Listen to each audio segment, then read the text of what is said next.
కాదు. ఎందుకు ఇప్పుడు హైదరాబాద్ డ్రింకింగ్ వాటర్ ఎడికెళ్ళి వస్తుంది నీకు?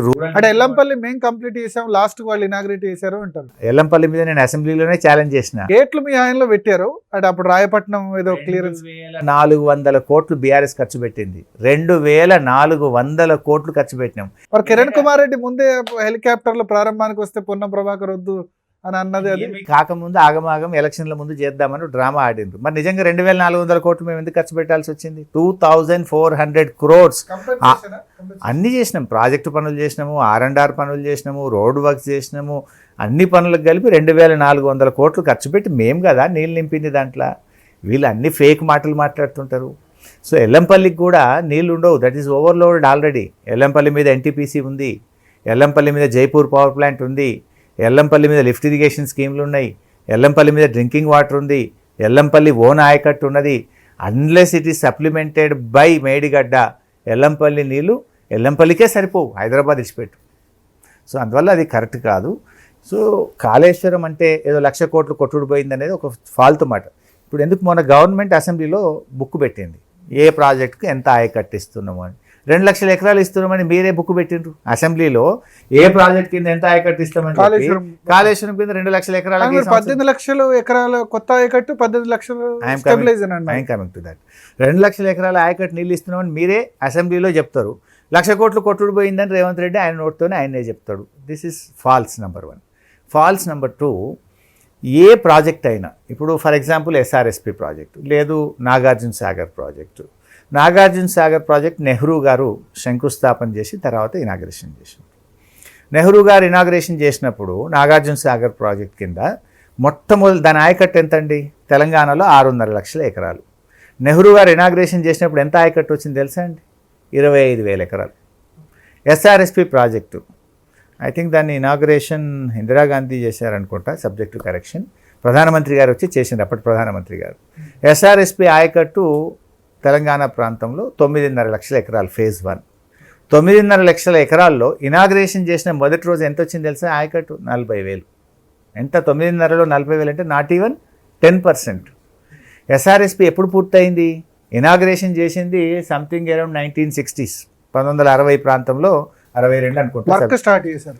లేదు, ఇనాగ్రేషన్ SRSP 1963లో ఇనాగ్రేషన్ చేసినారు. ఓకే. ఎప్పుడు పూర్తయింది? పూర్తి 9.5 లక్షలు ఎప్పుడు వచ్చింది? మొన్న బీఆర్ఎస్ గవర్నమెంట్ వచ్చినాక వచ్చింది. మొన్న బీఆర్ఎస్ గవర్నమెంట్ వచ్చింది, 40-50 ఏళ్ళు పట్టింది.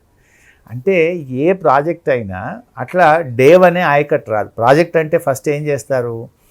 బ్యారేజ్ కట్టడము, రిజర్వాయర్ కట్టడము, లిఫ్ట్ ఇరిగేషన్స్ కట్టడము, మెయిన్ కెనాల్స్ తవ్వడము, డిస్ట్రిబ్యూషన్ కెనాల్. కాళేశ్వరం కూడా అన్ని సంవత్సరాలు పడుతుంది. ఒకవేళ మీరే మళ్ళీ అధికారంలోకి వచ్చారని అనుకోండి. కాళేశ్వరంలో 95% పనులు అయిపోయినాయి. ఇప్పుడు జరగాల్సిందల్లా పిల్ల కాలువలు, పంట కాలువలు తవ్వితే ఆయకట్టు వచ్చేస్తుంది. మొన్న మా జిల్లా రివ్యూలో అనేక సార్లు సిద్దిపేట జిల్లా నుంచి 60 కోట్ల రూపాయలు ఇస్తే ల్యాండ్ ఎక్విజిషన్కు సిద్దిపేట జిల్లాలో 3 లక్షల ఎకరాల కొత్త ఆయకట్టు వస్తుంది. 60 కోట్లు. 2.5 సంవత్సరాల్లో నేను ఒక 10 ఉత్తరాలు రాసిన ఉత్తమ్ కుమార్ రెడ్డికి, ఒక 5 సార్లు అసెంబ్లీలో మాట్లాడినా. 60 కోట్లు కూడా ఇస్తలేరు. ఎందుకంటే 60 ఇస్తే ఒక 2-3 లక్షల ఎకరాల ఆయకట్టు పెరుగుతుంది. అది పెరిగితే బీఆర్ఎస్కి పేరు వస్తుంది, కేసీఆర్ని గుర్తు చేసుకుంటారని ఇస్తలేరు. మీరే లాస్ట్లో కంప్లీట్ చేస్తే అయిపోయేది కదా. అంటే ఇప్పుడు మేము కాంగ్రెస్ లెక్క తోకదవ్వమంటారా? తల వదిలిపెట్టి తోక తవ్వితే ప్రజాధనం వృధా అవుతుంది. కాంగ్రెస్ ఏం చేసింది ఆ రోజు? తమ్మిడిహట్టి బ్యారేజ్ 8 ఏళ్ళు అధికారంలో ఉన్న బ్యారేజ్ గట్టలే, అగ్రిమెంట్ చేయాలి, అసలు పని ఇచ్చిపెట్టి ఆడాడ తోకలు తవ్వింది. పని సీక్వెన్షియల్గా చేయాలి కదా. ఇంకోటి, పంట కాలువలు పూడుకుపోతాయి. అన్లెస్ నీళ్లు రాకముందు ముందే 6 ఏళ్ల ముందు తవ్వితే తుమ్మలు మొలుస్తాయి, అవి పూడకపోతాయి. అది ఎప్పుడు తవ్వాలి? నీళ్లు వచ్చిన తర్వాత. ఇప్పుడు నీళ్ళు వచ్చేసినాయి. నీకు ఎక్కడి నుంచి? మేడిగడ్డ నుంచి నీళ్లు కొండపోచమ్మ సాగర్, హైదరాబాద్ నడిబొడ్డు దాకా నీళ్ళు వచ్చినాయి. ఇప్పుడు కాలువ, ఆ మెయిన్ కాలువ కూడా తవ్వినాం, డిస్ట్రిబ్యూటరీ కూడా తవ్వినాం. డిస్ట్రిబ్యూట్ తర్వాత మైనర్, సబ్ మైనర్, ఆ 2 తవ్వితే ఆయకట్టు వస్తుంది. కాళేశ్వరంలో చూసిన స్పీడు ఎందుకు దక్షిణ తెలంగాణలో పాలమూరు రంగారెడ్డిలో ఎందుకు చూపించలేదు? మీరు మొన్న మీకు దక్షిణ తెలంగాణ చాలా దారుణమైన రిజల్ట్ వచ్చింది. మహబూబ్నగర్లో 14-12, ఖమ్మంలో 10-9, నల్గొండలో 12-11 కాంగ్రెస్ రిజల్ట్. చూడండి, సేమ్ సీన్ రివర్స్ అవుతుంది.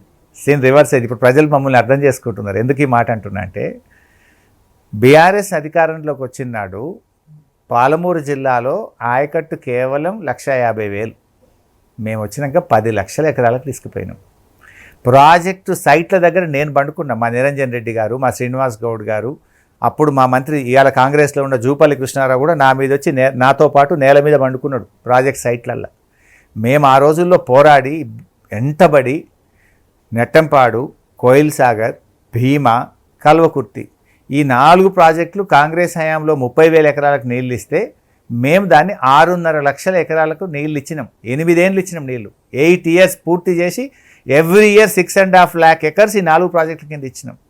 చెక్ డ్యాములు కట్టినాం, చెరువులు బాగా చేసినాం. ఎస్ఎల్బిసి కంప్లీట్ చేయలేదు. ఎస్ఎల్బిసి మరి మీరు ఎందుకు చేయలేదు? ఎస్ఎల్బిసి గురించి దాన్ని కాంగ్రెస్ ఒక తప్పుడు విధానంలో టీ-బీమ్ మెథడ్లో ఇరికిచ్చి కూర్చున్నది. ఎప్పుడు స్టార్ట్ చేసిండ్రు? 2004లో స్టార్ట్ చేసిండ్రు. 2014 దాకా మీరే అధికారంలో ఉన్నారు. 4 ఏళ్ళలో చేస్తామని ఎస్ఎల్బిసి ఎందుకు చేయలేదు? ఆ టీ-బీమ్ టెక్నాలజీ అమెరికన్ టెక్నాలజీ. మీరు కూడా మరి ఎందుకు దాన్ని రెక్టిఫై చేయకపోయారు 10 సంవత్సరాలు? ఎట్లా అంటే ముందుకు పోదు వెనకకు రాదు ఆ టీ-బీమ్. మేము సర్వశక్తులు పెట్టి అడ్వాన్స్లు ఇచ్చి 11.5 కిలోమీటర్లు ఎస్ఎల్బిసి మేము పూర్తి చేసినాం. 11.5 కిలోమీటర్స్ చేసినాం. ఇప్పుడు కాంగ్రెస్ అధికారంలోకి వచ్చి 2.5 years అయింది. ఎంత చేసింది తెలుసా అండి? 0.5 కిలోమీటర్. 2.5 ఏళ్లలో కాంగ్రెస్ ప్రభుత్వం చేసింది 0.5 కిలోమీటర్. మేం చేసింది 11.5 కిలోమీటర్లు ఎస్ఎల్బిసిలో. దాన్ని ఎవరు ఎక్కువ చేసినట్టు? నువ్వెందుకు చేయలే మరి 2.5 ఏళ్లలో? ఒక తప్పుడు విధానంలో ప్రాజెక్టు ప్రతిపాదించింది కనుక ఇరుక్కుపోయింది అది. అయినా మేము ఆ రోజు మా చేతికి వచ్చిన నాడు మొత్తం మూలకు పడి గబ్బిలాలు ఉండే. అప్పుడు టీ-బీమ్ చెడిపోయింది. అమెరికా నుంచి ఎక్విప్మెంట్ తెప్పించి కింద మీద పడి ఆ ఏజెన్సీని పుష్ చేసి అడ్వాన్స్ ఇచ్చి 11.5 కిలోమీటర్లు తవ్వినాం.